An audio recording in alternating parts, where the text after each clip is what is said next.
गांव का नाम था धौरा कुंबा। बहुत बड़ा नहीं, बहुत छोटा भी नहीं, बस इतना कि लोग एक दूसरे को नाम से जानते थे और दुख से भी। धौरा कुंबा की खास पहचान यह थी कि यहाँ हर चीज देर से बदलती थी। रास्ते, सोच, मौसम और किस्मत। गांव की पक्की सड़क मंदिर तक आती थी, उसके आगे मिट्टी की पगडंडी शुरू हो जाती थी और फिर कुछ दूर जाकर वह पगडंडी रेलवे लाइन के पास खत्म हो जाती थी। रेलवे लाइन के उस पार एक दलदला सा इलाका था, जहां बरसात में पानी जमा हो जाता, मगर गर्मी में भी वहां की मिट्टी में नमी बनी रहती, जैसे जमीन खुद भी सांस रोककर किसी पुराने दर्द को संभाले हुए हो। उसी रेलवे लाइन के पीछे गांव के आखिरी छोर पर, जहां कोई शाम के बाद जाने से कतराता था, एक आधा गिरा हुआ घर खड़ा था। घर भी कहना शायद ठीक नहीं, क्योंकि वह अब सिर्फ ईंटों, मिट्टी और टूटे हुए खपरेलों का ढांचा था। दीवारों से छूना कब का उतर चुका था, ईंटों के बीच की मिट्टी झड़ गई थी और छत की एक तरफ लोहे की पुरानी चादर उखड़ी हुई थी। बरसात में उस घर में पानी टपकता नहीं था, बरसात उस घर में उतर आती थी, जैसे किसी की आंखों से आंसू गिरते हों और कोई उन्हें रोकने वाला ना हो। उस घर के आंगन में एक पुराना बरगद था, उसकी जड़ें जमीन से निकलकर बाहर आ चुकी थीं और उसकी छाया में एक पुरानी खाट पड़ी रहती थी, जो सालों से किसी इंसान की पीठ से ज्यादा वक्त और तकलीफ का बोझ उठाती आ रही थी। उसी घर में रहती थी एक बूढ़ी औरत, धनिया बाई। उम्र लगभग 70 के आसपास रही होगी, मगर उसके शरीर पर उम्र का बोझ इससे कहीं ज्यादा था। उसकी कमर ऐसी झुकी हुई थी जैसे जिंदगी ने उसे धीरे धीरे मोड़ दिया हो, और उसकी आंखों में वह धुंधलापन था जो सिर्फ बुढ़ापे से नहीं आता। वह धुंधलापन होता है लगातार रोते रहने, लगातार देखने और फिर भी कुछ न बदल पाने से। उसके चेहरे पर झुर्रियां थीं, लेकिन वो झुर्रियां किसी साधारण उम्र की नहीं थीं। उनमें बीते हुए सालों की चोटें थीं, ऐसी चोटें जिनकी दवा नहीं होती। गांव वाले उसे धनियाबाई कहते थे, मगर सच यह था कि अब उसके नाम को आवाज देने वाला कोई खास नहीं बचा था। वह अक्सर बरगद के नीचे खाट पर बैठती, हाथ में एक पुरानी सी माला रहती जो अब चमक खो चुकी थी, और होंठों पर बुदबुदाती प्रार्थनाएं। वह प्रार्थना भी नहीं, जैसे बीते हुए दिनों को याद करने की आदत हो।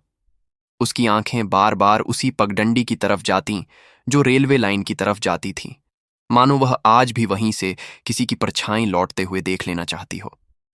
गांव वाले जानते थे कि धनियाबाई किसका इंतजार करती है, मगर गांव में कोई किसी के इंतजार का इलाज नहीं कर सकता। धनियाबाई का एक बेटा था, राघव।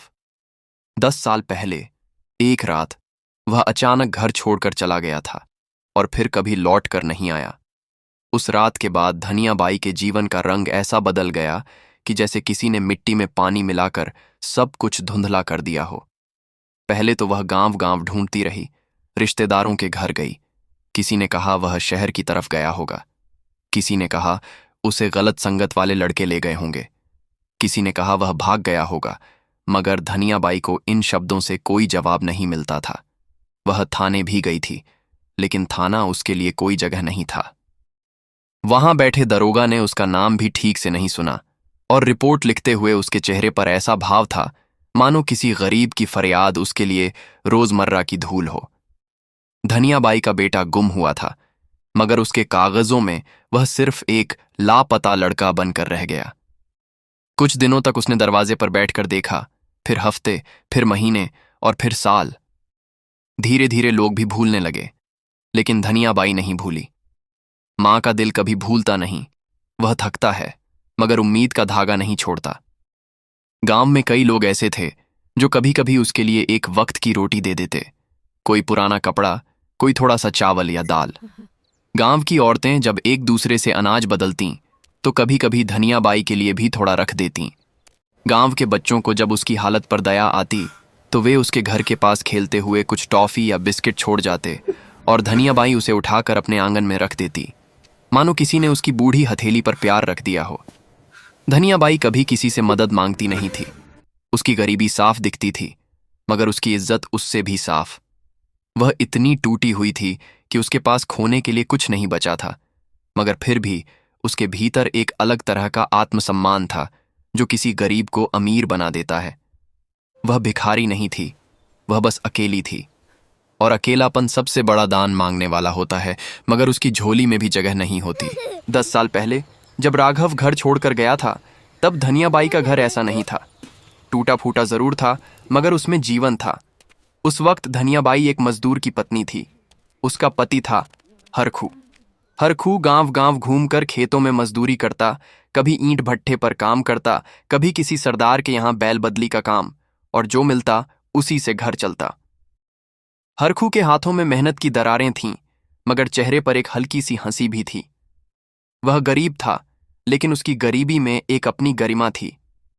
शाम को जब वह काम से लौटता तो राघव दौड़कर उसके पैरों से लिपट जाता और धनियाबाई चूल्हे पर रोटी सेकती हुई मुस्कुरा देती। वह मुस्कान इस बात की नहीं थी कि जिंदगी बहुत अच्छी है। वह मुस्कान इस बात की थी कि जिंदगी में जो थोड़ा बहुत है वो अपना है। गरीबी के घर में भी जब परिवार साथ हो तो रोटी की खुशबू पक्का भोजन लगती है। फिर एक दिन हरखू की तबीयत बिगड़ी। पहले हल्का सा बुखार, फिर खांसी, फिर शरीर में कमजोरी, और फिर एक दिन वह खेत से लौटते लौटते गिर पड़ा। गांव के वैद्य ने जड़ी बूटी दी। किसी ने कहा गर्म पानी पिलाओ, किसी ने कहा ऊपर से नजर लगी है, लेकिन बीमारी ऐसी थी जो न जड़ी से जाती न झाड़ फूंक से। अस्पताल दूर था और पैसे नहीं थे। गांव में पैसा वही होता है जो किसी के हाथ में हो, मगर गरीब के हाथ में पैसा अक्सर नहीं होता, बस ख्वाब होते हैं। धनियाबाई ने अपनी शादी की नथ उतारी, उसे गिरवी रखा, तब जाकर हरखू को कस्बे के अस्पताल ले जाया जा सका। मगर अस्पताल भी उस गरीब को क्या बचाता जिसके शरीर में भूख और मेहनत ने पहले ही अंदर से दीवारें गिरा दी हों। हरखू कुछ दिनों में ही चल बसा। जब उसका शव गांव लौटा तो धनियाबाई ने रोया नहीं था जैसे आम औरतें रोती हैं। वह गूंगी हो गई थी। उसकी आंखों से आंसू तो बह रहे थे, मगर आवाज नहीं निकल रही थी। उस दिन उसके भीतर कुछ टूट गया था, और उसी दिन उसने अपने मन में एक कसम खाई थी कि चाहे जो हो जाए वह अपने बेटे राघव को गलत रास्ते पर नहीं जाने देगी। उस वक्त राघव सिर्फ 6 साल का था। पिता की चिता की आग उसकी आंखों में नहीं, उसकी किस्मत के ऊपर जल रही थी। हरखू के जाने के बाद जिंदगी धनियाबाई पर ऐसे टूटी जैसे बरसात में पुराने घर की छत टूटती है। उसने दूसरों के घरों में काम शुरू किया, कभी बर्तन मांझे, कभी गोबर उठाया, कभी खेतों में मजदूरी, कभी ईंट भट्ठे पर मिट्टी ढोई। उसके हाथों की त्वचा सख्त हो गई, उंगलियों में दर्द रहने लगा, मगर उसने कभी बेटे को भूखा नहीं सोने दिया। अपने हिस्से की रोटी आधी करके उसे खिलाती रही। गांव में कुछ लोग उसे कहते, अरे धनिया, इतना क्यों घिस रही है? लड़का है, बड़ा हो जाएगा, कमाल आएगा। मगर धनियाबाई जानती थी कि लड़का बड़ा होने के साथ साथ दुनिया भी बड़ी हो जाती है, और दुनिया में जो फंस गया तो फिर मां के हाथ से छूट जाता है। इसलिए वह सख्त थी। वह राघव को डांटती, समझाती, कभी कभी थप्पड़ भी लगा देती, मगर हर थप्पड़ के बाद उसका दिल खुद रोता था। वह अपने बेटे को चोट नहीं देना चाहती थी, वह उसे उस चोट से बचाना चाहती थी जो दुनिया गरीब बच्चों को देती है। राघव बड़ा होने लगा। उसके चेहरे पर पिता की झलक आने लगी, उसके कंधों पर जवान होने की शुरुआत दिखने लगी, मगर उसके मन में एक चीज भी बढ़ रही थी, गुस्सा। अपनी हालत पर गुस्सा, गांव पर गुस्सा, और सबसे ज्यादा मां की उस सख्ती पर गुस्सा जो उसे हर वक्त रोकती टोकती रहती थी। गांव के कुछ लड़के ऐसे थे जो शाम को रेलवे लाइन के पास बैठकर ताश खेलते, फिर धीरे धीरे दारू की तरफ जाते, फिर जुआ, फिर चोरी चकारी। वे राघव को भी बुलाते, कहते, चल राघव, जिंदगी तो वैसे भी क्या है, मजे कर। राघव का मन डगमगाता, क्योंकि उम्र वही होती है जहां इंसान खुद को दुनिया से बड़ा समझने लगता है और मां को अपने रास्ते का पत्थर। मगर धनियाबाई देख लेती थी। मां की आंखें कई बार खुली नहीं रहती, मगर उसकी सूंघने की शक्ति तेज हो जाती है। वह बेटे की चाल में बदलाव देखती और उसी वक्त उसे रोक देती। कभी दरवाजा बंद कर देती, कभी उसके कपड़े छुपा देती, कभी उसे धमका देती कि अगर तू उन लड़कों के साथ गया तो मैं तेरे हाथ पैर तोड़ दूंगी। राघव को यह सब जहर लगता, मगर धनियाबाई के लिए यह सिर्फ डर था, अपने बेटे को खो देने का डर। एक दिन गांव में एक घटना हुई जिसने सब कुछ बदल दिया। रेलवे लाइन के पास से कुछ सरकारी सामान चोरी हो गया। गांव के कुछ लड़कों पर शक था, मगर उन्होंने नाम नहीं बताए। जांच का डर फैल गया। उसी शाम गांव के प्रधान और 2-4 लोग राघव के घर के बाहर आकर खड़े हुए। धनियाबाई भीतर चूल्हे के पास थी, राघव बाहर बैठा था। प्रधान ने राघव को ऊपर से नीचे देखा और कहा, लड़का, तू वहां बैठता था ना उन लड़कों के साथ, तेरा भी नाम आ रहा है। राघव का खून खौल उठा। उसने कहा, मैंने कुछ नहीं किया। प्रधान की आंखों में वह तिरस्कार था जो गरीब के लिए हमेशा तैयार रहता है। उसने कहा, गरीब का बेटा और क्या करेगा?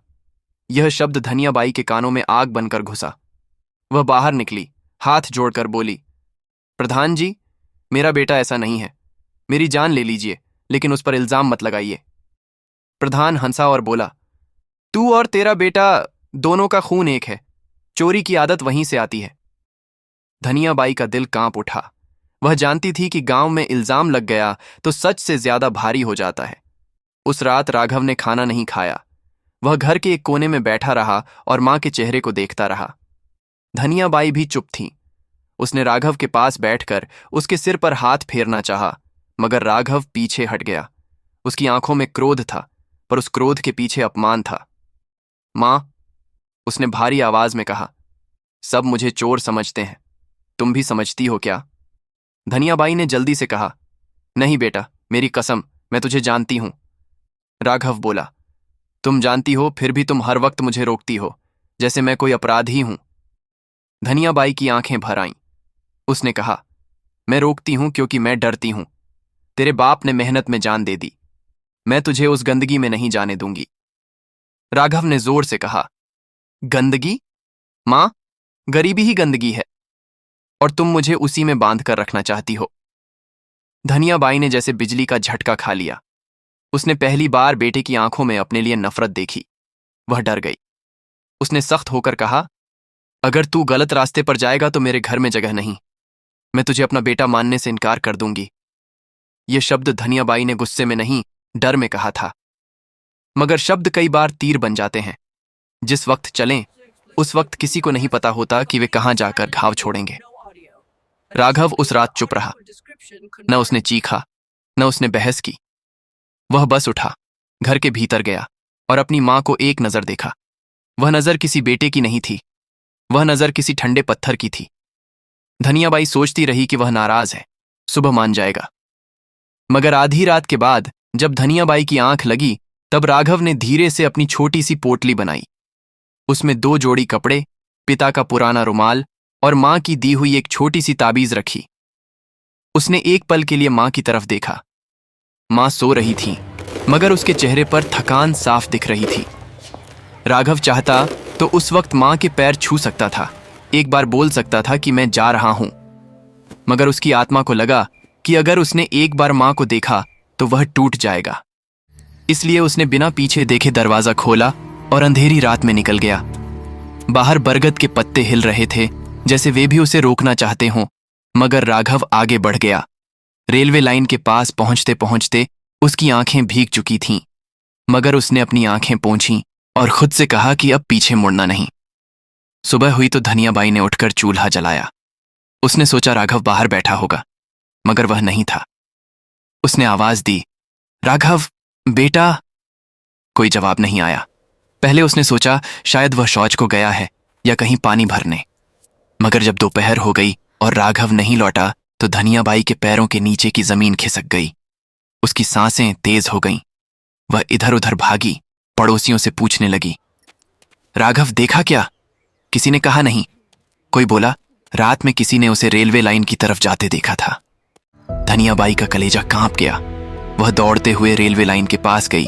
पगडंडी पर चप्पल टूट गई, पैर में कांटे चुभ गए, मगर उसे दर्द नहीं हुआ।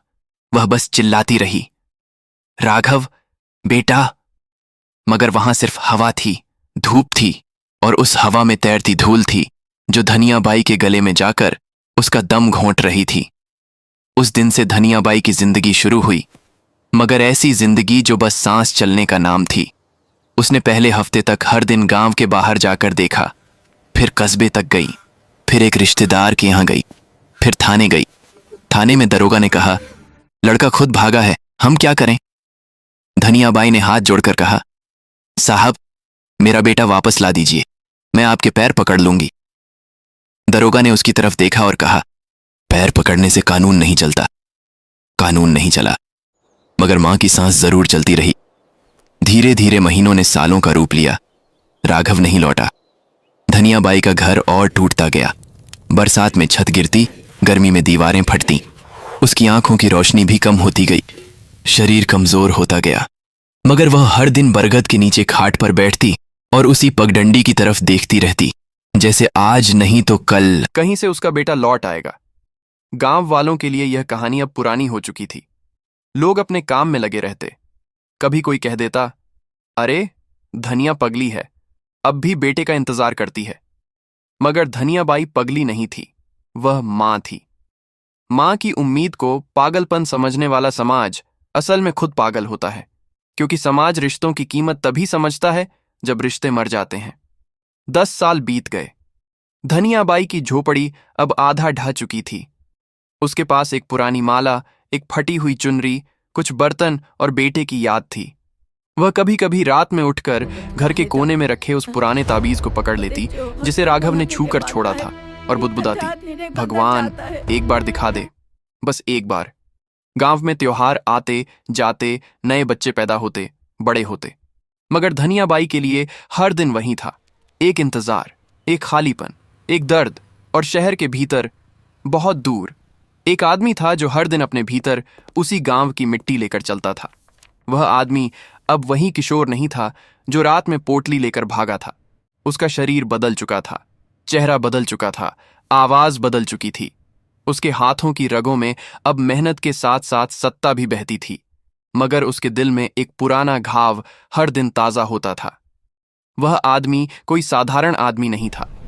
वह अब एक बड़ा अधिकारी बन चुका था, सरकार के उस सिस्टम का हिस्सा जो गरीब की पुकार को कागज बनाकर फाइल में बंद कर देता है। मगर उसके भीतर एक कागज आज भी फटा हुआ था, मां का चेहरा। शहर की उसी भीड़ में, उसी चकाचौंध में, सरकारी दफ्तर की ऊंची दीवारों के बीच एक बड़े कमरे में बैठा वह अफसर फाइलों पर दस्तखत कर रहा था। कुर्सी मजबूत थी, टेबल भारी थी, पंखा तेज चल रहा था और कमरे में ऐसी की ठंडी हवा थी, मगर उसकी आंखों में कभी कभी वही दलदली पगडंडी दिखाई दे जाती थी। उसी दिन शाम के वक्त एक सहायक अधिकारी ने एक फाइल उसके सामने रखी। फाइल साधारण थी, जैसी रोज दर्जनों आती हैं, मगर उस फाइल के पहले पन्ने पर एक फोटो लगा था। फोटो में एक बूढ़ी औरत बरगद के नीचे बैठी थी, चेहरे पर थकान और आंखों में दर्द। फोटो के नीचे नाम लिखा था, धनियाबाई, उम्र लगभग 70, निवास रेलवे लाइन के पीछे, धौराकुंबा। स्थिति असहाय वृद्ध, बीमारी व भूख, पंचायत से सहायता लंबित। उस अफसर के हाथ अचानक कांप गए। कलम उंगलियों से छूटकर टेबल पर गिर गई। कमरे में बैठे लोग चौंक गए। सहायक अधिकारी ने कहा, सर क्या हुआ? अफसर ने जवाब नहीं दिया। उसकी आंखें उस नाम पर जमी रहीं, धनियाबाई। 10 साल और वही गांव, वही बरगद, वही घर। उसका चेहरा पीला पड़ने लगा, जैसे किसी ने उसके भीतर की हवा खींच ली हो। उसके कानों में एक आवाज गूंजी, तू मेरा बेटा कहलाने लायक नहीं रहा। और उसी आवाज के साथ उसकी अपनी चुप रात, उसकी पोटली, उसका भागना, सब कुछ उसके सामने खड़ा हो गया। उसने धीरे से फाइल बंद की, मगर नाम बंद नहीं हुआ। वह नाम उसके सीने में चाकू की तरह ढंस गया। वह अफसर उसी कुर्सी पर बैठा था, मगर उस पल वह कुर्सी किसी जेल की तरह लग रही थी। उसने भारी आवाज में पूछा, इस महिला के बारे में और क्या जानकारी है? सहायक अधिकारी ने कहा, सरी, गांव के लोग बोलते हैं कि उनके बेटे ने 10 साल पहले घर छोड़ दिया था। महिला चल नहीं सकती, खाना नहीं बन पाता। कई बार गांव वाले मदद करते हैं। पंचायत से कई बार प्रस्ताव गया, मगर कागजी प्रक्रिया में फंस गया। इतना सुनते ही अफसर की उंगलियां मुट्ठी में बदल गईं। उसने अपने सामने की मेज पर हाथ रखा, जैसे खुद को संभाल रहा हो। उसकी आंखें बंद हो गईं। वह सोचने लगा, क्या सच में मेरी मां अभी तक उसी घर में है? क्या मैं जिन दीवारों से भागा था, वो दीवारें अब भी उसके ऊपर गिर रही हैं? क्या मैं अफसर बन गया और मेरी मां बूढ़ी होकर भूख से लड़ रही है? उस रात वह अफसर अपने सरकारी बंगले में लौटा। बंगला बड़ा था, गार्ड थे, लाइट थी, सब कुछ था, मगर अंदर कुछ नहीं था। खाना टेबल पर रखा था, मगर उसने छुआ नहीं। पानी का गिलास उठाया, मगर पी नहीं पाया। उसे लगा कि यह सब चीजें किसी दूसरे आदमी की हैं। और वह खुद कहीं दूर एक पुराने घर में बरगद के नीचे उसी खाट पर बैठा है। रात गहरी हुई तो वह अपने कमरे में चला गया। खिड़की से बाहर देखा, शहर की रोशनी चमक रही थी, मगर उसकी आंखों में अंधेरा था। रात के करीब 2 बजे उसकी नींद टूटी। उसने सपना देखा कि एक बूढ़ी औरत बरगद के नीचे बैठी उसे आवाज दे रही है, राघव, बेटा। और वह लाख कोशिश के बावजूद उसके पास नहीं पहुंच पा रहा। उसके पैरों में मिट्टी धंस जाती है, हाथ हवा में रह जाते हैं और बूढ़ी औरत की आवाज धीरे धीरे कमजोर होती जाती है। वह हड़बड़ा कर उठा, पसीना टपक रहा था। उसने पानी पिया और उसी वक्त एक फैसला कर लिया, अब बहुत हो चुका। अब वह अपने गांव जाएगा, मगर अफसर बनकर नहीं, बेटे बनकर। सुबह होते ही उसने अपने पीए को बुलाया और कहा, आज शाम मुझे कोई मीटिंग नहीं चाहिए। मेरा निजी दौरा है, किसी को खबर नहीं लगनी चाहिए। गाड़ी बिना हूटर जाएगी, बिना लाल बत्ती। पीए ने कुछ कहना चाहा, मगर अफसर के चेहरे की कठोरता देखकर चुप हो गया। शाम ढलते ही एक सरकारी गाड़ी शहर से निकली। उसमें कोई शोर नहीं था, बस एक आदमी की धड़कन थी जो 10 साल बाद अपने अतीत की तरफ लौट रही थी। रास्ते भर वह खिड़की से बाहर देखता रहा। खेत, पेड़, मिट्टी, हवा, सब वहीं थे। बस उसका दिल बदल गया था। जैसे जैसे गांव करीब आता गया, उसके हाथ ठंडे होते गए। उसने बड़े बड़े अपराधियों को सजा दिलवाई थी, मगर आज उसे सबसे ज्यादा डर अपनी मां के सामने खड़े होने का था। गांव के बाहर उसने गाड़ी रुकवाई। उसने साधारण कपड़े पहन रखे थे, सिर पर एक टोपी, चेहरे पर हल्की दाढ़ी, ताकि कोई पहचान ना सके। वह पैदल गांव की गलियों में चलने लगा। लोग उसे देख रहे थे, मगर पहचान नहीं पा रहे थे। वही गलियां थीं जहां वह कभी नंगे पैर दौड़ा करता था। वही कुआं, वही मंदिर, वही चौपाल। उसकी सांसें तेज थीं और कदम धीरे। फिर वह रेलवे लाइन के पास पहुंचा। पगडंडी पर चलने लगा। मिट्टी में पुराने पैरों के निशान नहीं थे, मगर यादें थीं। बरगद का पेड़ दूर से दिखा तो उसकी आंखें भर आईं, और जब वह उस आधे गिर चुके घर के पास पहुंचा तो उसके कदम खुद ब खुद रुक गए। घर पहले से भी ज्यादा जर्जर हो चुका था। दीवार एक तरफ झुकी हुई थी, दरवाजा आधा टूट चुका था। आंगन में वही खाट पड़ी थी, और उस खाट के पास एक सूखी सी देह बैठी थी, बूढ़ी, अकेली, कमजोर। पर उसकी आंखें अभी भी उसी पगडंडी की तरफ थीं, जैसे वह रोज करती है। उसने जैसे ही कदम बढ़ाया, घर के भीतर से एक कमजोर आवाज आई, कौन है? और उस आवाज ने उसके भीतर के सारे पहाड़ हिला दिए। वह आगे बढ़ा, धीरे से झोपड़ी के अंदर झांका और देखा उसकी मां धनिया बाई एक कोने में बैठी थी, चूल्हा जलाने की कोशिश कर रही थी। उसके बाल पूरी तरह सफेद थे, चेहरे पर वही पुरानी सख्ती नहीं, अब सिर्फ थकान थी। वह पल ऐसा था जैसे वक्त ने दोनों को एक साथ पकड़कर वहीं रोक दिया हो। उसके होंठ कांपने लगे, गला सूख गया, आंखों से आंसू बहने लगे। उस पल वह अफसर नहीं रहा, वह बस बेटा बन गया जो 10 साल बाद अपनी मां को जिंदा देख रहा था। धनिया बाई ने उसे देखा और धीमे से बोली, बेटा, क्या चाहिए? उसकी आवाज में वह ममता थी जो भूख से नहीं मरती। उसने कांपती आवाज में कहा, मां, पानी मिलेगा? वह मां शब्द उसके मुंह से निकल गया। ऐसा नहीं कि उसने जानबूझकर बोला, बल्कि जैसे उसके भीतर बैठा बच्चा अचानक बाहर निकल आया हो। धनिया बाई एक पल के लिए चौंकी। उसकी आंखें सिकुड़ीं, जैसे किसी पुरानी आवाज को पहचानना चाहती हो, मगर उम्र और कमजोरी ने उसकी याददाश्त को धुंधला कर दिया था। उसने कांपते हाथों से एक लोटा आगे बढ़ा दिया। उसने पानी नहीं पिया, बस उस लोटे को पकड़ लिया, और उसकी आंखों से आंसू गिरने लगे। वह वहीं मिट्टी पर बैठ गया, ठीक उस जगह जहां बचपन में वह खेलते हुए गिरा करता था, और पहली बार वह फूट फूट कर रो पड़ा। 10 साल का सारा पछतावा, सारी गलती, सारी चुप्पी, सब एक साथ उसके आंसुओं में बहने लगा। धनिया बाई उसे हैरानी से देखती रही। उसने सोचा कोई अनजान आदमी है, दुखी है। उसने कांपते हाथों से अपनी पुरानी चुनरी उठाई और उसके आंसू पोंछने लगी। वही हाथ जिनमें कभी ताकत थी, अब कांप रहे थे, मगर स्पर्श वही पुराना था, मां का। उसने धीमे से कहा, बेटा, तू ठीक तो है? कहीं बीमार तो नहीं? उसके शब्द सुनकर उसका सीना और भारी हो गया। उसने उस हाथ को पकड़कर अपने माथे से लगा लिया। उसकी सिसकियां तेज हो गईं।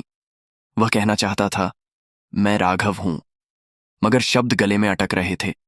डर था कि अगर सच बोल दिया तो माँ की आंखों में वही पुरानी चोट जाग जाएगी। माँ का दिल बड़ा होता है, मगर माँ की आंखों में दर्द भी होता है। वह उस दर्द को दोबारा नहीं जगाना चाहता था। धनियाबाई ने उसे खाट पर बैठाया, खुद नीचे चटाई पर बैठ गई और बोली, कहाँ से आया है बेटा? कौन है तू? यहाँ कैसे? उसने खुद को संभालते हुए कहा, माँ, शहर से आया हूं, काम करता हूं। धनियाबाई ने लंबी सांस ली, जैसे उसकी छाती में कोई पुरानी याद बैठी हो। उसने कहा, काम तो सब करते हैं बेटा, मेरा बेटा भी काम के लिए ही गया था, मगर लौट कर नहीं आया। यह कहते ही उसकी आंखें भर आईं।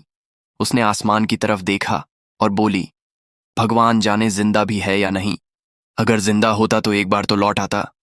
ये सुनते ही उसके भीतर जैसे किसी ने चाकू घुमा दिया। उसने झुककर माँ के पैरों को छू लिया और बहुत धीमे से बोला, माँ, अगर वह लौट आए तो क्या आप उसे माफ कर दोगी? धनियाबाई ने बिना एक पल सोचे कहा, माँ का दिल बेटे के लिए बंद नहीं होता, चाहे वो कितनी भी देर से लौटे। मैं तो बस एक बार उसे देख लूं। यह कहकर उसकी आवाज टूट गई और ठीक उसी वक्त बाहर कुछ हलचल होने लगी। किसी ने शहर की गाड़ी देख ली थी, किसी ने अजनबी आदमी को इस घर में जाते देखा था। धीरे धीरे कुछ लोग बरगद के पास जुटने लगे। धनियाबाई ने बाहर झांक कर कहा, लगता है कोई देख रहा है, तू यहीं बैठ बेटा। मगर अब वह और देर नहीं कर सकता था। उसके भीतर का सच उबल रहा था। उसने कांपती आवाज में कहा, माँ, मैं ही हूं, मैं राघव। और उसके होंठ कांप गए। 10 साल पहले जो रात में चला गया था, वही। धनियाबाई जैसे पत्थर की हो गई। हाथ से लोटा गिर गया। उसकी आंखें फैल गईं। वह उसे घूरने लगी, ऐसे नहीं जैसे देख रही हो, बल्कि ऐसे जैसे यादों में खोकर किसी चेहरे को ढूंढ रही हो। कुछ पल बाद उसकी छाती से एक चीख निकली और वह लड़खड़ाकर उसके पास आई। दोनों हाथों से उसके चेहरे को छूकर बोली, राघव। और फिर अचानक वह उसे सीने से लगाकर फूट फूट कर रो पड़ी। तू जिंदा है बेटा, तू सच में जिंदा है। उसकी आवाज टूट रही थी, सांसें कांप रही थीं। मैंने तो तुझे मरा हुआ मान लिया था। 10 साल मैंने हर दिन तेरे लिए रोया। और वह उसके कंधे पर सिर रखकर रोती रही। वह भी मां को कसकर पकड़े हुए था और बार बार बस इतना ही कह रहा था, मां, माफ कर देना, मैं बहुत गलत था। बाहर खड़े गांव वाले यह दृश्य देखकर चुप हो गए। किसी की आंखों में आंसू थे, किसी के गले में कुछ फंस गया था। 10 साल की कहानी एक पल में सबके सामने जीवित हो गई। और उसी बीच किसी ने धीरे से कहा, ये तो राघव है, धनियाबाई का राघव। जैसे ही गांव वालों ने यह नाम बोला, भीड़ में हलचल बढ़ गई। अब यह सिर्फ मां बेटे का मिलन नहीं रहा, यह गांव की किस्मत की कहानी बनने वाली थी। मां ने रोते रोते उसे ऊपर से नीचे तक देखा। बोली, तू बहुत बदल गया बेटा, ये कपड़े, ये बोली। वह चुप रहा। गांव का प्रधान भीड़ चीरते हुए आगे आया और बोला, कौन हो तुम? वह धीरे से उठा। उसकी आंखें लाल थीं। उसने एक पल मां की तरफ देखा और फिर प्रधान की तरफ। उस पल में उसके भीतर 2 चेहरे थे, एक अफसर का, एक बेटे का। और उसने धीमे स्वर में कहा, मैं वही हूं जिसे तुमने कभी चोर समझ लिया था, मगर आज मैं सरकार में बड़ा अधिकारी हूं। यह सुनकर गांव की भीड़ सन्न रह गई। किसी ने सांस लेना तक भूल गया। प्रधान के चेहरे का रंग उतर गया। लोग एक दूसरे की तरफ देखने लगे। किसी के मुंह से निकला, सरकार में।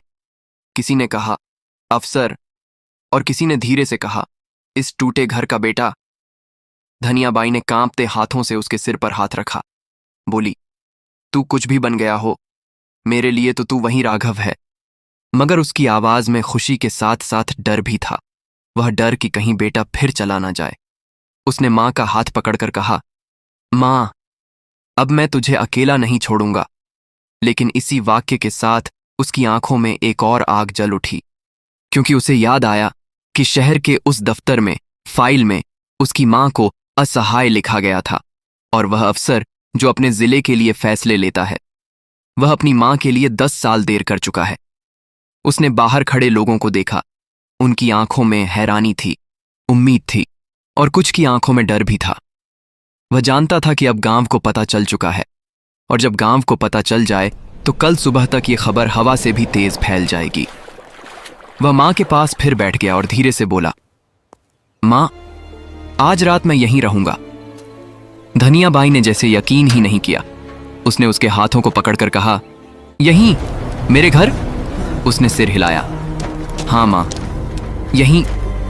और उस पल पहली बार धनियाबाई को लगा कि बरसों से रुका हुआ सांस का बोझ थोड़ा हल्का हुआ है। रात गहरी हो रही थी। बाहर लोगों की भीड़ धीरे धीरे छंटने लगी, मगर हर किसी के मन में हलचल थी। धनियाबाई की झोपड़ी के भीतर मां और बेटा बैठे थे। बेटा आग की तरफ देख रहा था और मां बार बार उसके चेहरे को छूकर देख रही थी, जैसे डर हो कि कहीं यह सपना टूट ना जाए। और उसी रात, उसी टूटे घर में एक बेटा अपने अंदर के 10 साल पुराने अपराध को पहली बार सच में महसूस कर रहा था। उसे पता था कि कल सुबह सिर्फ सूरज नहीं निकलेगा, कल सुबह गांव की आंखों में उम्मीद निकलेगी और उसके अवसर होने की असली परीक्षा शुरू होगी। और इसी के साथ अगले दिन का पहला उजाला बहुत कुछ बदलने के लिए तैयार था। रात का अंधेरा धीरे धीरे अपनी पकड़ ढीली कर रहा था, मगर धौराकुंवा के उस टूटे घर के अंदर नींद किसी के हिस्से नहीं आई। धनियाबाई कभी राघव के चेहरे की तरफ देखती, कभी बरगद के तने की तरफ, जैसे उसे डर हो कि आंख झपकी और बेटा फिर से हवा हो जाएगा। राघव भी खामोश बैठा रहा। उसके सामने आग की हल्की लपटें थीं, लेकिन उसके भीतर जो लपटें जल रही थीं वे बहुत पुरानी थीं। 10 साल के पछतावे की, 10 साल की तड़प की और उस डर की कि कहीं देर बहुत ज्यादा ना हो चुकी हो। जब मां का सिर धीरे धीरे उसकी बांह पर टिक गया और उसकी सांसें भारी होने लगीं, तब भी राघव ने खुद को हिलाया नहीं। वह बस मां के सिर के वजन को महसूस करता रहा, क्योंकि यह वजन उसे हल्का कर रहा था। उसने अपने जीवन में बड़े बड़े फैसले लिए थे, बड़े बड़े आदेश दिए थे, मगर आज पहली बार उसे लगा कि असली फैसला वही है जो मां के आंसू रोक सके। आधी रात के बाद जब ठंड बढ़ गई तो उसने अपनी चादर मां के ऊपर डाल दी। मां ने नींद में बुदबुदाया, राघव बेटा, और उसका दिल कांप उठा। उसने सोचा, मां ने 10 साल इस नाम को झप झप कर अपने दिल को जिंदा रखा है और मैं इसी नाम से भागकर बड़ा आदमी बन गया। उसके भीतर एक कटु सच उभरा। एक अफसर बनने में जितनी मेहनत लगी, उससे ज्यादा कठिन था एक बेटे बनकर लौटना। सुबह हुई तो गांव का माहौल बदला हुआ था। धौराकुंवा में सूरज रोज निकलता था, मगर आज सूरज जैसे किसी खबर के साथ निकला था। हवा में एक अजीब सी फुसफुसाहट थी। गलियों में लोग जल्दी जल्दी चलते दिखे। चौपाल पर बैठे बुजुर्गों की आवाजें तेज थीं और घरों की देहरी पर खड़ी औरतों की आंखों में एक ही सवाल चमक रहा था। किसी ने कहा, कल रात धनियाबाई के घर शहर की गाड़ी आई थी। किसी ने कहा, अजनबी आदमी कोई बड़ा अफसर है। किसी ने कहा, वो धनियाबाई का बेटा है, वही जो 10 साल पहले भाग गया था। और फिर किसी ने यह सबसे भारी बात जोड़ी, सरकार का बड़ा अधिकारी है, बड़ा अफसर। यह सुनते ही गांव में जैसे बिजली दौड़ गई। जो लोग कल रात तक धनियाबाई को एक मजबूर बूढ़ी औरत समझते थे, आज उनके मन में भय भी था और उम्मीद भी। गरीब आदमी के लिए उम्मीद किसी ताजगी जैसी होती है, पर जब उम्मीद सत्ता से जुड़ जाए तो डर भी साथ आता है, क्योंकि गरीब ने अक्सर सत्ता को इंसान की तरह नहीं, डंडे की तरह देखा है। धनियाबाई सुबह उठी तो सबसे पहले उसने राघव की तरफ देखा। वह वहीं था। उसके चेहरे पर रात भर की थकान थी, मगर आंखों में जागा हुआ संकल्प था। मां ने धीरे से उसके सिर पर हाथ रखा और जैसे अपने आप से कह रही हो, भगवान सच है। फिर वह हड़बड़ाकर उठी, जैसे याद आया हो कि घर में कुछ नहीं है। चूल्हे के पास गई, राख हटाकर फूंक मारी, थोड़ी सी लकड़ी जमाई, मगर लकड़ी भीगी थी, धुआं उठने लगा। राघव ने उठकर मां से चूल्हा संभालने नहीं दिया। उसने खुद लकड़ी की व्यवस्था की, पास के घर से थोड़ा सूखा गोबर और लकड़ी ली, आग जलवाई और पानी उबालने लगा। गांव की कुछ औरतें चुपचाप दरवाजे पर आकर खड़ी हो गईं। किसी ने दूध का कटोरा आगे कर दिया, किसी ने 2 रोटियां कपड़े में लपेट कर रख दीं, किसी ने थोड़ी सी दाल। धनियाबाई शर्म से सिर झुका रही थी, मगर उनके चेहरे पर वह भाव नहीं था जो दान देने में होता है। उनके चेहरे पर भाव था जैसे वे भी अपने भीतर किसी मां का बेटा खोज रही हों। और फिर उन्हीं औरतों में से एक ने धीमे से पूछा, धनिया बुआ, सच में वही है? धनियाबाई ने आंखें भरकर सिर हिलाया और राघव की तरफ देख लिया। राघव ने उनके सामने खुद को किसी अधिकारी की तरह नहीं रखा। उसने हाथ जोड़कर बस इतना कहा, मां का बेटा हूं, यही सबसे बड़ा परिचय है। लेकिन यह बात गांव को कब तक रोकती? गांव में प्रधान, पंचायत सचिव और कुछ लोग जिनके घरों में थोड़ी बहुत ताकत थी, वे जल्दी से तैयार हो गए। प्रधान खुद आगे आया। उसके चेहरे पर नकली मुस्कान थी, आंखों में चालाकी। उसने दूर से ही आवाज दी, अरे धनिया बाई, बड़ा सौभाग्य है, बेटा लौट आया, और वो भी अफसर बनकर। धनिया बाई कुछ बोल नहीं पाई, बस अपने बेटे का हाथ पकड़कर बैठी रही। प्रधान ने राघव की तरफ हाथ जोड़कर कहा, सर, अगर आप गांव आए हैं तो एक नजर हमारे गांव की समस्याओं पर भी डाल लीजिए। यहां बहुत दिक्कतें हैं, ऊपर तक फाइल जाती है, मगर। वह मगर बोलकर रुक गया, क्योंकि वह जानता था कि मगर के बाद रिश्वत का रास्ता निकलता है। मगर राघव ने उसकी आंखों में सीधे देखा। वह नजर ऐसी थी कि प्रधान की नकली मुस्कान थोड़ी ढीली पड़ गई। राघव ने शांत स्वर में कहा, समस्याएं मुझे बताने की जरूरत नहीं, मैं इन्हीं समस्याओं के बीच पला हूं। बस अब मैं इन्हें देखने आया हूं। इतने में गांव के कई लोग इकट्ठा हो चुके थे। कोई अपने बूढ़े पिता को सहारा देकर लाया, कोई बीमार पत्नी को, कोई कंधे पर बच्चा लेकर। उनके चेहरों पर शिकायतों की लंबी लिस्ट थी, मगर किसी की हिम्मत नहीं पड़ रही थी कि पहले बोल दे, क्योंकि वे नहीं जानते थे कि यह अवसर सच में उनका है या फिर वही सिस्टम है जो उन्हें हमेशा दबाता आया है। राघव ने यह डर पहचाना। उसने उसी जगह धनियाबाई के घर के पास बरगद की छांव में खाट के सामने खाली जमीन पर एक पुरानी कुर्सी मंगवाई और खुद नहीं बैठा। उसने पहले मां को बैठाया। मां का हाथ पकड़कर बोला, मां, तुम यहीं बैठो। गांव के लोग सन्न रह गए। प्रधान भी चौंका। गांव में किसी अफसर ने पहले कभी किसी बूढ़ी औरत को ऐसे सम्मान से नहीं बैठाया था। राघव ने खुद जमीन पर चटाई बिछाकर बैठने का फैसला किया। उसने कहा, मैं आज अफसर नहीं, इंसान बनकर सुनूंगा। और जब वह जमीन पर बैठ गया तो गांव वालों के भीतर कुछ टूट गया, डर का एक हिस्सा। धीरे धीरे एक वृद्ध आदमी आगे आया। उसकी दाढ़ी सफेद थी, आंखें लाल। बोला, बाबू, मेरी उम्र 70 से ऊपर हो गई। पेंशन के लिए 4 साल से चक्कर लगा रहा हूं। कागज पूरे हैं, फिर भी पंचायत वाला बोलता है पैसा लगेगा। पंचायत सचिव का चेहरा उतर गया। प्रधान ने आंखों से उसे चुप रहने को कहा। राघव ने बेहद शांत आवाज में पूछा, कागज किसने रोक रखा है? वृद्ध ने कांपते हाथ से पंचायत सचिव की तरफ इशारा किया। राघव ने अपनी जेब से फोन निकाला, मगर कॉल नहीं लगाया। उसने बस एक नंबर डायल करके स्क्रीन प्रधान के सामने कर दी और पूछा, आपको बीडीओ का नंबर मालूम है? प्रधान हकलाया। राघव ने उसी समय बीडीओ को कॉल लगा दिया। उसकी आवाज में कोई गुस्सा नहीं था, मगर वही ठंडापन था जो गुस्से से ज्यादा डराता है। उसने कहा, धौरा कुंवा गांव में अभी तुरंत आओ। पंचायत के सारे लंबित पेंशन केस और आवास योजना के प्रकरण लेकर आओ, और साथ में तहसीलदार, बिजली विभाग के जेई और राशन विभाग के निरीक्षक को भी भेजो। कोई बहाना नहीं चाहिए, ये आदेश नहीं, ये आखिरी मौका है। उधर से बीड़ियों की घबराई हुई आवाज आई, जी सर, अभी। राघव ने फोन काट दिया। गांव वालों की आंखें फटी की फटी रह गईं। पहली बार उन्होंने महसूस किया कि यह आदमी सिर्फ अफसर नहीं है, यह आदेश हवा में नहीं, जमीन पर गिरते हैं। फिर एक औरत आगे आई। उसकी गोद में कमजोर बच्चा था। उसने कहा, साहब, राशन कार्ड में नाम है, मगर दुकानदार पूरा राशन नहीं देता। बोलता है ऊपर से कटता है। राशन दुकानदार वही था जो प्रधान के गुट में था। वह भीड़ के पीछे खड़ा था और आंखें चुरा रहा था। राघव ने पूछा, कौन है दुकानदार? औरत ने उसका नाम बताया। राघव ने बिना किसी ड्रामा के बस इतना कहा, आज से यह दुकान सील होगी, जांच होगी। प्रधान बीच में बोला, सर, आप समझिए, कभी कभी रिकॉर्ड में।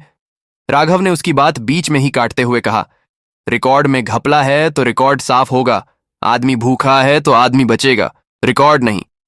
एक युवक आगे आया। उसका चेहरा गुस्से से लाल था। बोला, सर, स्कूल में टीचर 3 दिन आता है, 4 दिन नहीं। बच्चे खेत में चले जाते हैं। राघव ने पूछा, स्कूल कितनी दूर है? युवक ने कहा, पास ही है। राघव उठा और सीधे स्कूल की तरफ चल पड़ा। गांव वाले पीछे पीछे चल दिए। प्रधान भी साथ हो लिया, मगर उसके कदमों में अब ठहराव था। स्कूल की इमारत पुरानी थी, मगर उससे ज्यादा पुराना था वहां का सन्नाटा। क्लास में बच्चे बैठे थे, मगर टीचर नहीं था। एक छोटा बच्चा राघव को देखकर डर गया और पीछे हट गया। राघव ने उसकी पीठ थपथपाई। फिर उसने प्रधान से पूछा, हेडमास्टर कहाँ है? प्रधान बोला, सर शायद घर पर। राघव ने स्कूल के रजिस्टर खुलवाए। हाजिरी में खेल था। टीचर का नाम मौजूद था, मगर मौजूदगी नहीं। राघव ने वहीं से फोन करके शिक्षा विभाग के ब्लॉक अधिकारी को बुलाया। फिर गांव वालों की तरफ मुड़कर कहा, आज से ये स्कूल मेरी निगरानी में रहेगा। जो शिक्षक गैर हाजिर मिलेगा निलंबन होगा, और बच्चों की पढ़ाई रोककर अगर कोई खेत में भेजेगा तो उसे भी जवाब देना होगा। धौराकुंभा की धरती पर यह सब पहली बार हो रहा था। गांव के लोग अब धीरे धीरे बोलने लगे। एक बूढ़ी औरत रोते हुए बोली कि उसके पति की मृत्यु के बाद विधवा पेंशन नहीं मिली। किसी ने बताया कि बिजली का मीटर लगने के लिए पैसे मांगे जा रहे हैं। किसी ने कहा कि प्रधान ने तालाब की जमीन अपने आदमी के नाम करा ली।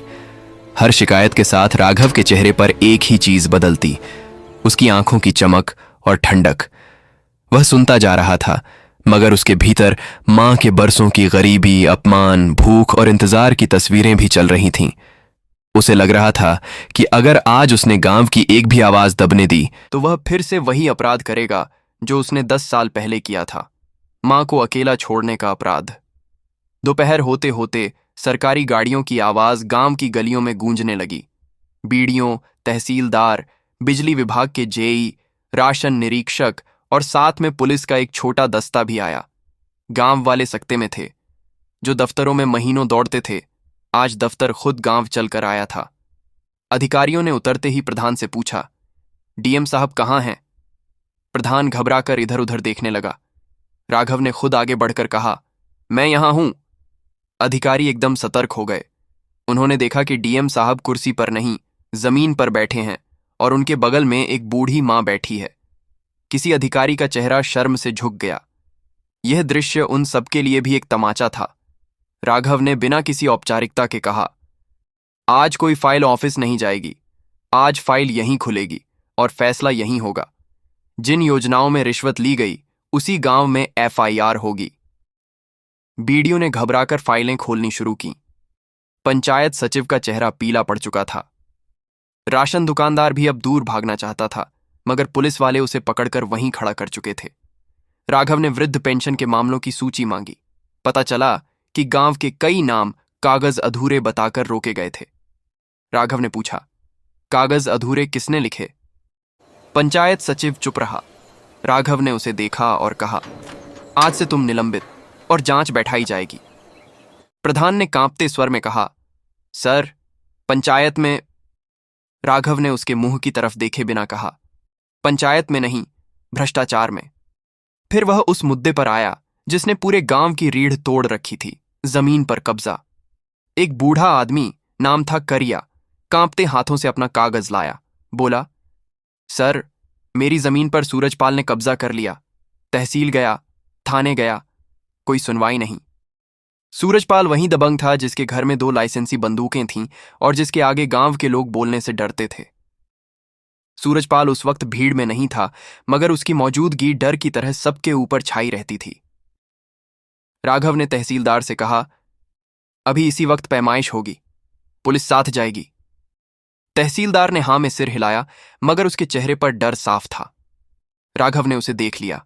उसने कहा, डरो मत, आज कानून तुम्हारे साथ है। अगर तुम डर गए तो ये गांव फिर 10 साल पीछे चला जाएगा।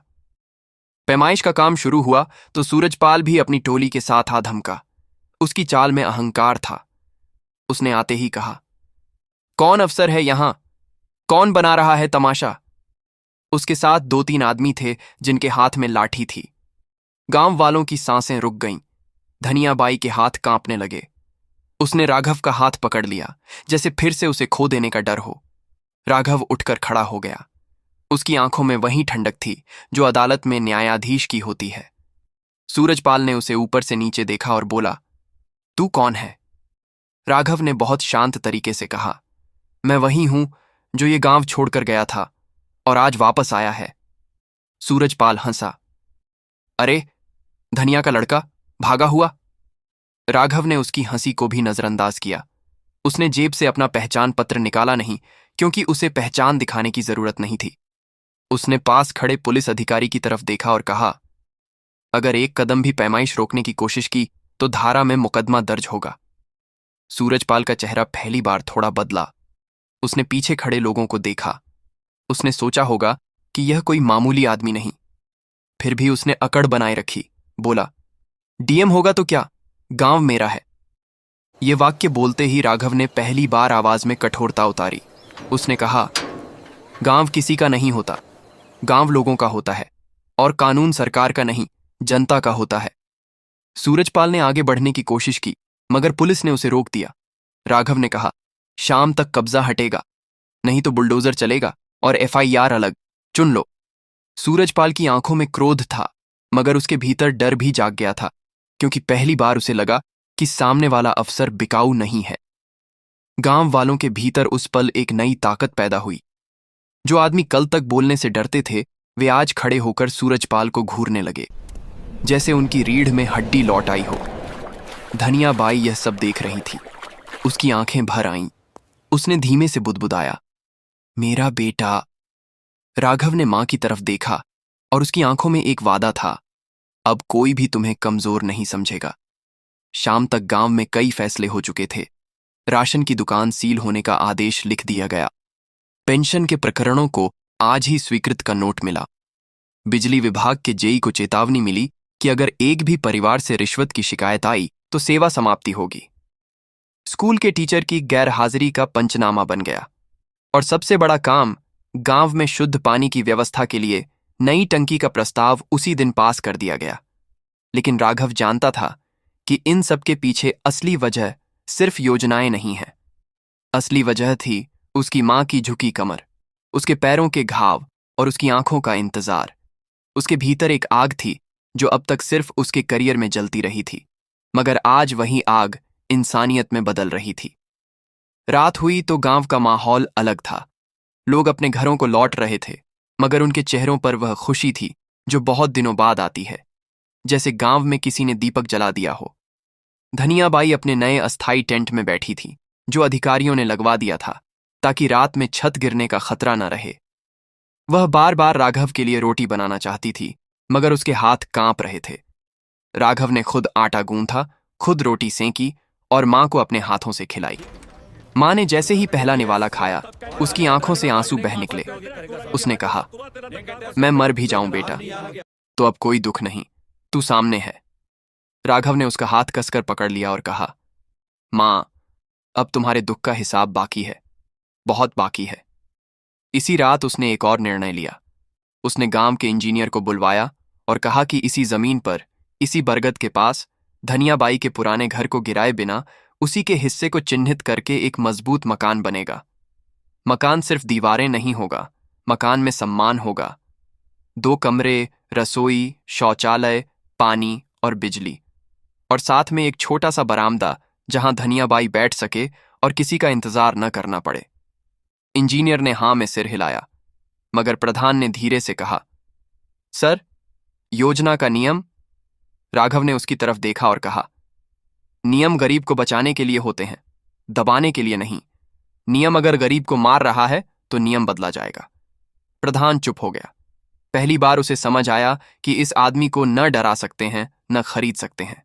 रात के आखिरी पहर में धनिया बाई ने राघव से पूछा, बेटा, तू फिर चला जाएगा ना? राघव कुछ पल चुप रहा। उसने मां की तरफ देखा। मां की आंखों में वही डर था जो हर मां में होता है। बेटा लौटे तो लगता है कि फिर छिन जाएगा।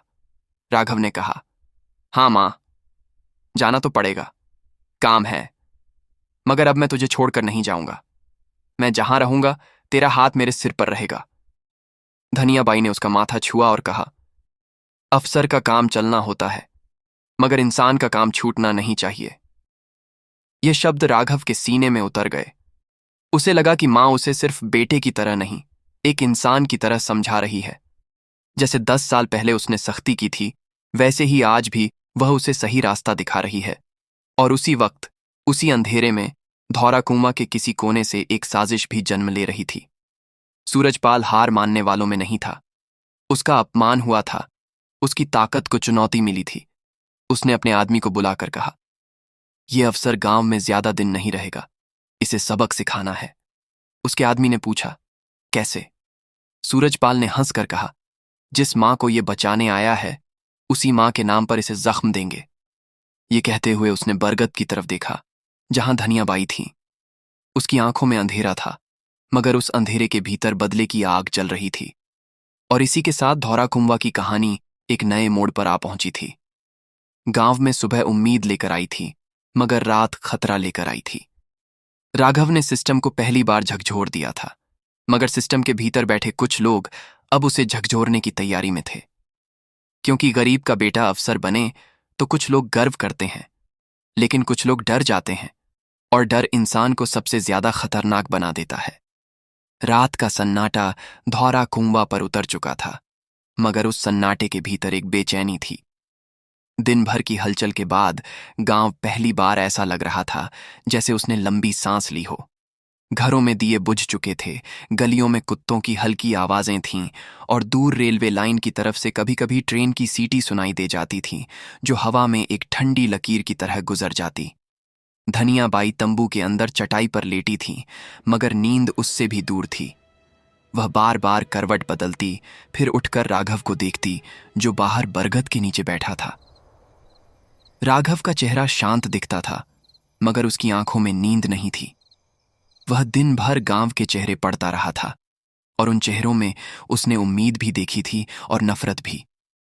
उम्मीद गरीबों की थी और नफरत उन लोगों की जिनकी दुकानें उसके एक दिन में बंद हो गई थीं। उसने जान लिया था कि गांव को बदलना सिर्फ आदेश देने का काम नहीं, यह उन जड़ों को काटने का काम है जो सालों से जमीन के अंदर दबे हुए जहर की तरह फैल चुकी हैं। और वह जहर आज रात कुछ करने वाला था, यह बात उसे भीतर से महसूस हो रही थी। दूसरी तरफ सूरजपाल का घर गांव के बीचों बीच बाकी घरों से अलग था। उसकी दीवारें ऊंची थीं, आंगन बड़ा, और दरवाजे पर 2 पाले हुए कुत्ते। सूरजपाल अपने कमरे में बैठा, शराब की बोतल के पास गिलास रखे, आंखों में आग ली हुए था। उसके चारों तरफ उसके आदमी खड़े थे, 2-3 वहीं जो लाठी लेकर घूमते थे और जिनका काम गांव वालों की रीढ़ तोड़ना था। सूरजपाल ने दांत पीसते हुए कहा कि आज उसे अपमानित किया गया है, उसके आगे पुलिस खड़ी कर दी गई, उसे धमकी दी गई और गांव वालों के सामने उसे छोटा बना दिया गया। गांव में सूरजपाल की पहचान उसकी ताकत से थी, और ताकत को चुनौती मिल जाए तो वह जानवर बन जाती है। उसने अपने एक आदमी को पास बुलाया और धीमे स्वर में बोला कि अफसर को चोट वहां मारनी है जहां उसे सबसे ज्यादा दर्द हो, उसकी मां पर। आदमी हिचकिचाया, मगर सूरजपाल ने अपने हाथ की अंगूठी से टेबल पर ठक ठक करके कहा कि अगर आज रात डर कर पीछे हटोगे तो कल गांव में तुम्हारी भी इज्जत नहीं बचेगी। उसका आदमी समझ गया कि सूरजपाल अपने मन का अंधा हो चुका है। उसी रात, आधी रात के बाद, जब गांव की गलियां सुनसान थीं और बरगद के पत्ते हवा में हिल हिल कर आवाज कर रहे थे, 2 परछाइयां धीरे धीरे रेलवे लाइन के पीछे वाले हिस्से की तरफ बढ़ने लगीं। उनके कदम हल्के थे, जैसे वे मिट्टी से नहीं, चोरी से चल रहे हों। उनके हाथ में एक बोरी थी, और बोरी के भीतर कुछ भारी था। उनका निशाना साफ था, धनियाबाई का तंबू, और वह जगह जहां दिन में सरकारी काम हुआ था। सूरजपाल चाहता था कि सुबह होते ही गांव में यह खबर फैले कि डीएम की मां के घर से कुछ गलत चीज मिली है। एक बार बदनामी फैल जाए तो अफसर चाहे जितना साफ हो, कीचड़ उसके ऊपर उछल ही जाता है। गांव की जुबान पुलिस से तेज होती है और डर से भी तेज। सूरजपाल इस डर को वापस खरीदना चाहता था, लेकिन उसे यह नहीं पता था कि राघव उसी रात सतर्क था। दिन में उसने जितना किया था, वह जानता था कि इससे कुछ लोगों की नींद उड़ेगी। इसलिए उसने गांव की चौकी के एक पुराने ईमानदार हवलदार को बिना किसी शोर के बुला लिया था, और उसे सिर्फ इतना कहा था कि आज रात इधर उधर नजर रखनी है, किसी को भनक नहीं लगनी चाहिए। हवलदार गांव का ही था। उसने धनियाबाई को बचपन से देखा था और राघव को भी। उसकी आंखों में एक अलग तरह की ईमानदारी थी। उसने 2 जवानों को दूर दूर तैनात कर दिया, एक रेलवे लाइन के पास और एक बरगद के पीछे की तरफ। जब वे दोनों परछाइयां तंबू के पास पहुंचने लगीं, तब हवलदार ने इशारा किया। पुलिस वाले चुपचाप आगे बढ़े। परछाइयों ने जैसे ही बोरी नीचे रखी, अचानक टॉर्च की रोशनी सीधे उनके चेहरे पर पड़ी। वे घबरा गए, भागने लगे, मगर मिट्टी गीली थी, पैर फिसला और उनमें से एक गिर पड़ा। दूसरे ने भागने की कोशिश की, मगर पुलिस ने उसे पकड़ लिया। दोनों को वहीं जमीन पर दबोच लिया गया। राघव भी तुरंत वहां आ गया। उसकी आंखों में कोई घबराहट नहीं थी, सिर्फ एक खतरनाक शांति थी। उसने बोरी की तरफ देखा और पूछा, क्या है इसमें? हवलदार ने बोरी खोली तो अंदर से शराब की बोतलें, कुछ गांजे जैसी चीज और एक पुरानी देसी कट्टा निकला। साफ था, यह सब फंसाने के लिए लाया गया था। राघव ने गहरी सांस ली। वह समझ गया, यह सिर्फ हमला नहीं, यह संदेश है कि उसे झुकाया जा सकता है। धनियाबाई तंबू के अंदर से बाहर निकली। आवाजें सुनकर उसकी नींद टूट गई थी। वह कांपती हुई आई और बोली, बेटा, क्या हुआ? राघव ने मां को तुरंत पीछे किया, जैसे वह उसके सामने कोई खतरा नहीं देखना चाहता। मां ने जमीन पर पड़ी बोतलें देखीं तो उसका चेहरा सफेद पड़ गया। उसने घबरा कर कहा, यह क्या है? हमारे घर में ये... राघव ने मां का हाथ पकड़कर कहा, मां, डर मत, ये हमारे घर में नहीं, किसी की नीयत में है। मगर गांव वालों का क्या? गांव में अगर सुबह तक यह खबर फैल जाती कि धनिया के घर से यह निकला, तो मां फिर से उसी अपमान में डूब जाती जिससे राघव उसे निकालने आया था। राघव को यह बात चुभी। उसके भीतर का अवसर जाग चुका था, मगर इस बार उसके भीतर का बेटा ज्यादा खतरनाक था। उसने पकड़े गए दोनों आदमियों की तरफ देखा। उनमें से एक डर से कांप रहा था। राघव ने पूछा, किसने भेजा? आदमी चुप रहा। राघव ने बिना हाथ उठाए, बिना चीखें, बस इतना कहा, सच बोल दे, वरना तेरी जिंदगी की सबसे लंबी रात अभी शुरू होगी। आदमी की आंखों में डर उतर आया। उसने कांपते हुए कहा, सूरजपाल, उसने बोला था, सुबह ये बोरी यहां छोड़ देंगे और गांव में कह देंगे कि डीएम की मां के घर से मिली। इतना सुनते ही राघव का चेहरा कठोर हो गया। उसकी आंखों में जो ठंडक थी वह अब बर्फ की तरह बन गई। उसने हवलदार से कहा, एफआईआर अभी लिखो, कोशिश ए अपराध, अवैध हथियार और सरकारी काम में बाधा, और सूरजपाल का नाम साफ साफ लिखो। हवलदार ने सिर हिलाया, मगर गांव का कानून सूरजपाल को छूने से डरता था। राघव ने यह डर भी पढ़ लिया। उसने कहा, आज रात सूरजपाल को उठाओ, अभी, इसी वक्त। हवलदार के चेहरे पर हिचक थी। राघव ने उसकी आंख में देखकर कहा, मैं यहां मां के लिए आया हूं, और मां पर कोई चोट करेगा तो मैं अफसर नहीं रहूंगा, मैं आग बन जाऊंगा। पुलिस की गाड़ी सूरजपाल के दरवाजे पर रुकी। गांव में रात में गाड़ी रुकना अपने आप में हलचल होता है। सूरजपाल को लगा था कि वह फंसाने की चाल में जीत जाएगा, मगर अब उसकी सांसें तेज हो गईं। पुलिस दरवाजे पर पहुंची और सूरजपाल को बाहर बुलाया। सूरजपाल चिल्लाया, किसके आदेश से? हवलदार ने कहा, डीएम साहब के। सूरजपाल की आंखें फैल गईं। वह समझ गया कि उसका खेल पलट गया है। फिर भी उसने अकड़ दिखाते हुए कहा, अरे डीएम हो तो क्या, कल ट्रांसफर हो जाएगा। और यही शब्द उसकी सबसे बड़ी भूल बन गया, क्योंकि यह शब्द सीधे राघव के कान तक पहुंच गया था। राघव खुद गाड़ी से उतरकर सूरजपाल के सामने खड़ा था। सूरजपाल पहली बार उसे इतने पास से देख रहा था। राघव ने कहा, मैं ट्रांसफर हो जाऊं, उससे पहले तुझे कानून के सामने खड़ा कर दूंगा। सूरजपाल ने दांत पीस कर कहा, तू गरीब की औलाद है, ज्यादा उड़ मत। और फिर उसने एक और गंदी बात की, जो उसने नहीं कहनी चाहिए थी। उसने धनियाबाई का नाम लेकर अपमान किया। बस उस पल गांव की हवा में बिजली की तरह कुछ टूट गया। राघव ने अपना गुस्सा हाथ में नहीं उतारा, उसने गुस्सा कानून में उतारा। उसने हवलदार को आदेश दिया, गिरफ्तार करो अभी, और हथकड़ी लगाओ। ये गांव को धमकाता रहा है, अब गांव देखेगा कानून क्या होता है। सूरजपाल चिल्लाया, धमकाया, बोला कि उसके ऊपर नेताओं का हाथ है, मगर इस बार उसका डर काम नहीं आया। पुलिस ने उसे गाड़ी में बैठाया। गांव के कुछ लोग अपने दरवाजों की ओर से यह सब देख रहे थे। पहली बार सूरजपाल को हथकड़ी में देखकर गांव वालों के भीतर वर्षों का डर टूट गया। यह दृश्य सिर्फ गिरफ्तारी नहीं था, यह गांव की रीढ़ का इलाज था। राघव वापस बरगद के पास आया तो धनियाबाई उसकी राह देख रही थी। उसके चेहरे पर चिंता थी। उसने कहा, बेटा, तूने दुश्मन बना लिया। राघव ने मां के पैर छूकर कहा, मां, दुश्मन वही होता है जो डराता है, और जब डर खत्म हो जाए तो दुश्मन खुद खत्म हो जाता है। धनियाबाई रो पड़ी। उसने बेटे का सिर अपने सीने से लगा लिया। उसे लगा कि आज उसका बेटा सिर्फ अफसर नहीं बना, आज उसका बेटा सच में इंसान बन गया। सुबह होते ही गांव में खबर फैल गई कि सूरजपाल गिरफ्तार हो गया। गांव के लोग चौपाल पर इकट्ठा हुए। कईयों को यकीन ही नहीं हो रहा था। प्रधान भी सहमा हुआ था। पंचायत सचिव का चेहरा उतर चुका था। अब गांव में जिनकी चलती थी उनकी कमर झुक रही थी, और जिनकी आवाज दबाई जाती थी उनकी आवाज उठ रही थी। राघव ने उसी सुबह एक छोटा सा काम और किया जो बहुत बड़ा था।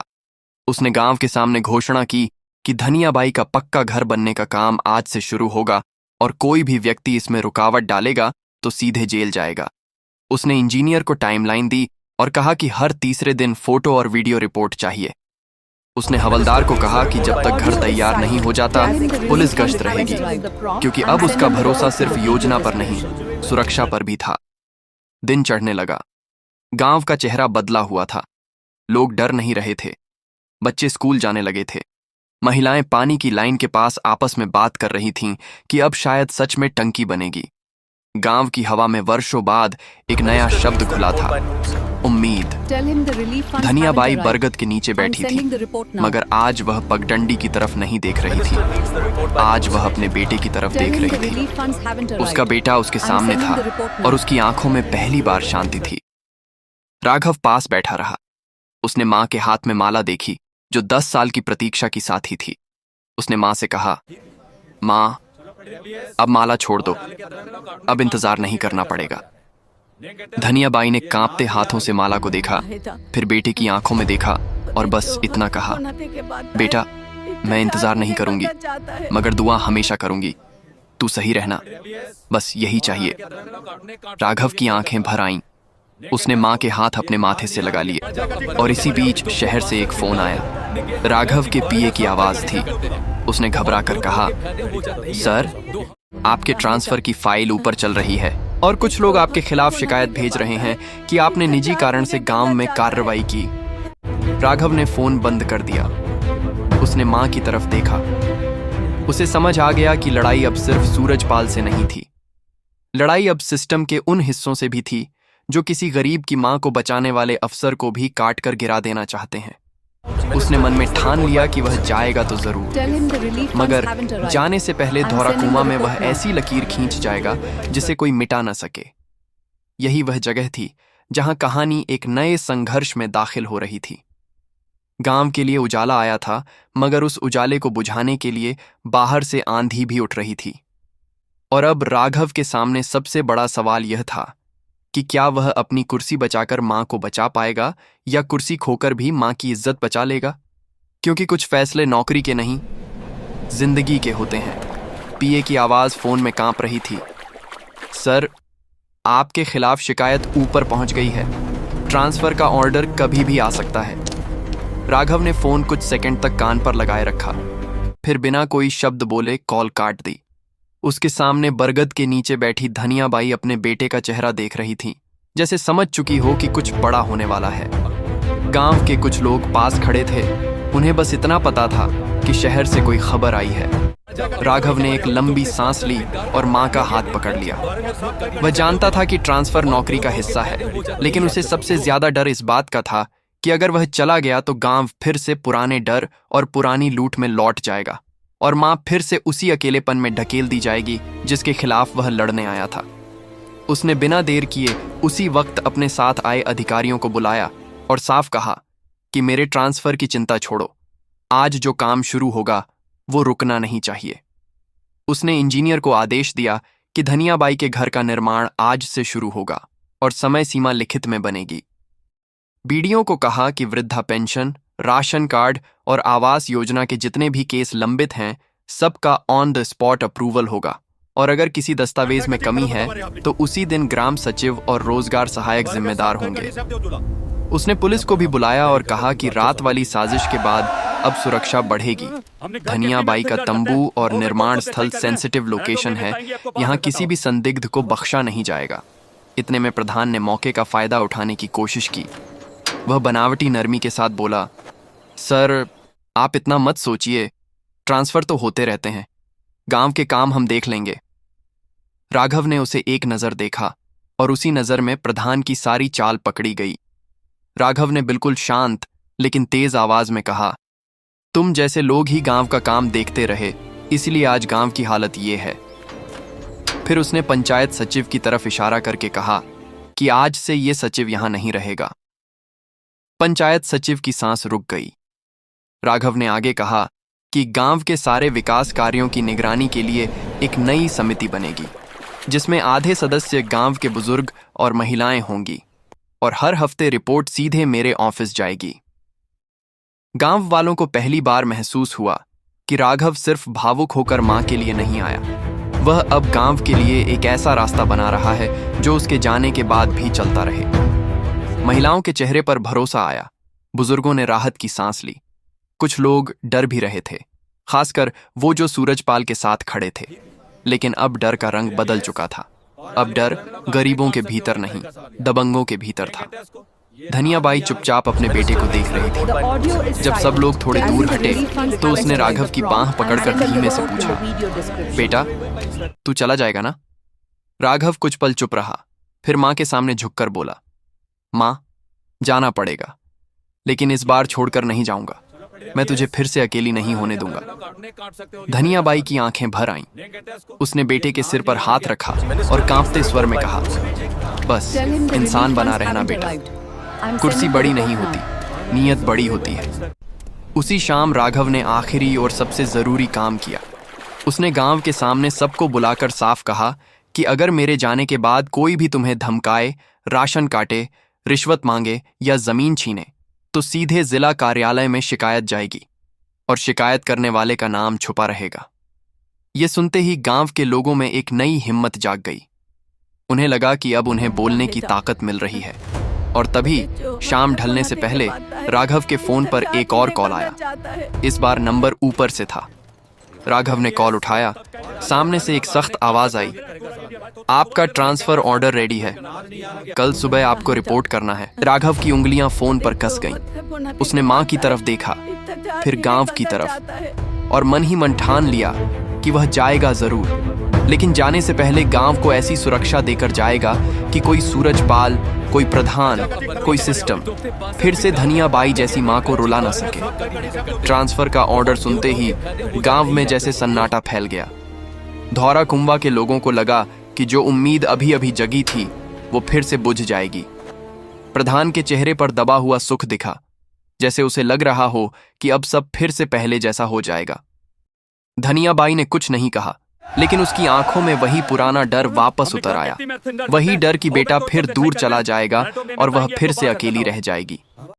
राघव ने मां की तरफ देखा और उसी पल समझ गया कि असली लड़ाई गांव की योजनाओं की नहीं है। असली लड़ाई उस डर की है जो मां के भीतर सालों से बैठा है। उसने मां का हाथ पकड़कर बहुत धीरे से कहा, मां, मैं जा रहा हूं, लेकिन इस बार गांव को असहाय नहीं छोड़ रहा।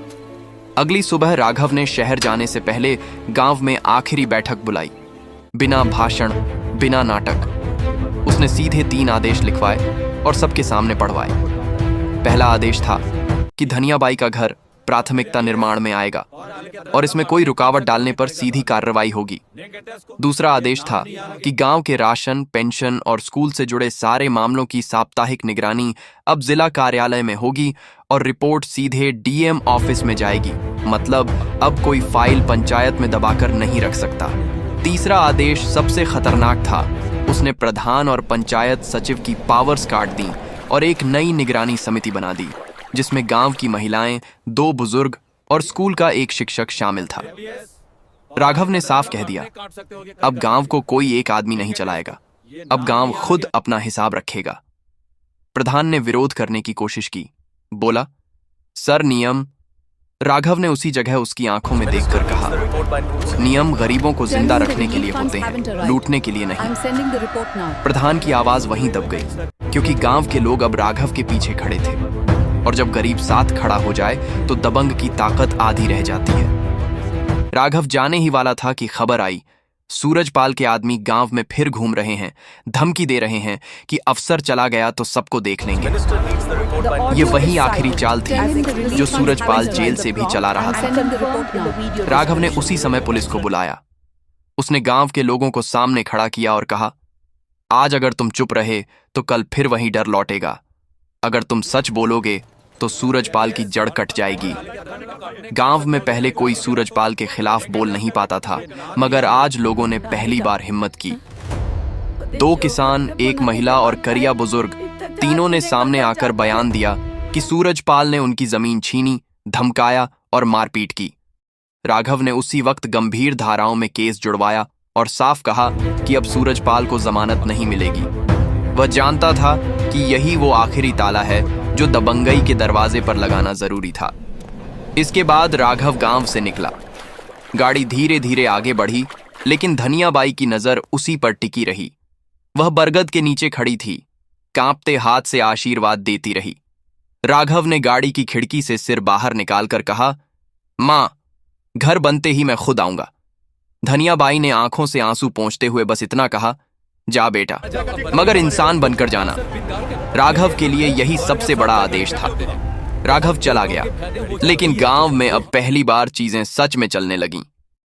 इंजीनियर की टीम रोज आती, मजदूर ईंटें उठाते, घर की नींव भरती गई। पहले जहां धनियाबाई का टूटा ढांचा था, वहां धीरे धीरे दीवारें खड़ी होने लगीं। गांव वालों के अंदर भी कुछ खड़ा होने लगा, हिम्मत। राशन दुकान का नया संचालक पूरा राशन देने लगा। स्कूल में टीचर रोज आने लगा, क्योंकि अब उसे पता था कि रिपोर्ट ऊपर जाती है। पेंशन के पैसे बूढ़ों के खाते में आने लगे, और सबसे बड़ी बात, लोग अब बोलने लगे थे। कुछ महीने बाद एक दिन गांव में फिर गाड़ी आई। इस बार गांव के लोग दौड़ पड़े। धनियाबाई की आंखें चमक उठीं। गाड़ी से उतरकर राघव आया, लेकिन इस बार अफसर की तरह नहीं, बेटे की तरह। उसका चेहरा थका था, मगर आंखों में सुकून था। उसने देखा बरगद वहीं था, मगर उसके पास अब टूटी झोपड़ी नहीं थी। वहां एक पक्का घर खड़ा था, 2 कमरे, रसोई, शौचालय, पानी की टंकी और दरवाजे पर छोटा सा बरामदा। धनियाबाई कांपते कदमों से दरवाजे तक आई, और जैसे ही राघव सामने आया, उसने उसका माथा छूकर कहा, देख, भगवान ने मेरी सुन ली। राघव घर के अंदर गया, दीवारों को छुआ। वह दीवारें सिर्फ ईंट की नहीं थीं, वो मां की उम्र की दीवारें थीं, जो अब गिरने नहीं वाली थीं। उसने मां को बरामदे में कुर्सी पर बैठाया और खुद नीचे जमीन पर बैठकर उसके पैर छू लिए।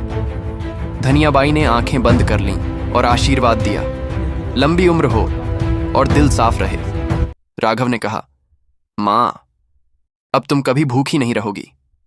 धनियाबाई ने मुस्कुराकर जवाब दिया, भूख रोटी की नहीं थी बेटा, भूख तेरे लौटने की थी। गांव वाले इकट्ठा हो गए। कोई रो रहा था, कोई हंस रहा था। प्रधान की ताकत अब खत्म हो चुकी थी। सूरजपाल जेल में था और अब उसका डर गांव से उतर चुका था। उसी गांव में जहां पहले लोग सिर झुकाकर चलते थे, आज लोग सीना तान कर चल रहे थे। और सब जानते थे कि यह बदलाव सिर्फ एक अफसर के आदेश से नहीं हुआ, यह बदलाव एक बेटे के पछतावे से हुआ। शाम को राघव जाने लगा तो धनियाबाई उसे दरवाजे तक छोड़ने आई। उसने कहा, बेटा, अब तू बड़ा अफसर बन गया, मगर याद रखना, अगर तूने फिर कभी मां को अकेला छोड़ा तो ये घर भी खाली लगेगा। राघव की आंखें भर आईं। उसने मां का हाथ पकड़कर कहा, मां, पहले मैं कुर्सी के पीछे भागा था, अब मैं इंसानियत के पीछे चलूंगा। धनियाबाई ने बस इतना कहा, बस यही मेरी जीत है। और उसी दिन के बाद धौराकुंवा में एक बात मशहूर हो गई। लोग कहते, हमारे गांव में डीएम आया था। मगर बूढ़ी धनियाबाई जब भी किसी से बात करती तो मुस्कुरा कर कहती, डीएम नहीं, मेरा बेटा आया था। यही इस कहानी का सच था। कुर्सी बड़ी नहीं थी, मां की माफी बड़ी थी। और सबसे बड़ा अफसर वही होता है जो अपने घर में, अपनी मां के दिल में इंसाफ कर दे।